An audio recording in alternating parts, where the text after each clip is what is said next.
Corona virus से हिफाजत के लिए 27 मार्च 2020 यानी पाकिस्तान में पहले कोविड केस की निशानदेही के एक माह बाद कायम किए गए NCOC ने अपने 500 दिन मुकम्मल कर लिए हैं। NCOC ऐसे वक्त में फाल हुआ जब पाकिस्तान में कोरोना के 1400 मरीज थे और अमवात की तादाद 11 थी। वफाकी वजीर मनसूबाबंदी, तरक्की, इस्लाहात और खुसूसी इक़दामात असद उमर ने NCOC के पहले 100 रोज में वफाकी और वफाकी इकाइयों के माबैन मिसाली ताउन को सराहा। कोरोना वायरस की वबा के अदम फैलाव, SOPs की तैयारी और अमल दरामद, आइंदा की लाइहा अमल के लिए तजावीज़ और फैसला साजी में NCOC का किरदार अहम रहा। कोरोना के खिलाफ जदोजहद में पाकिस्तानियों की हिम्मत और हौसला की मंजरकशी पर मबनी यूनिफाइड एंड्योर के नाम से डॉक्यूमेंट्री भी जारी की गई है। NCOC की काविशों की बदौलत पाकिस्तान कोरोना की चौथी लहर का कामयाबी से मुकाबला कर रहा है। हमारे यहाँ कोरोना वायरस की शरह दीगर ममालिक की निस्बत बहुत कम है। स्मार्ट लॉकडाउन की हिकमत अमली की पूरी दुनिया ने तारीफ की कि जिस तरह NCOC ने कोरोना वबा का मुकाबला किया और मुल्की मैशत को भी मजबूत बनाया, काबिले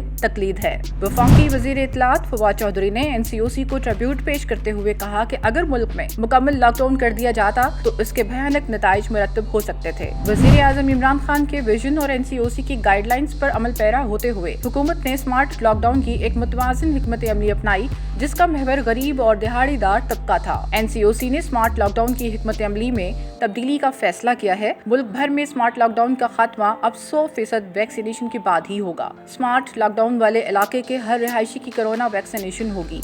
NCOC ने अपने कयाम से लेकर अब तक कोरोना वबा से निपटने के लिए साइंसी और जमीनी हकाइक को मद्देनजर रखकर फैसले किए और मुस्तकबिल में भी एक मुनज़्ज़म हिकमत अमली के तहत काम जारी रखेगी।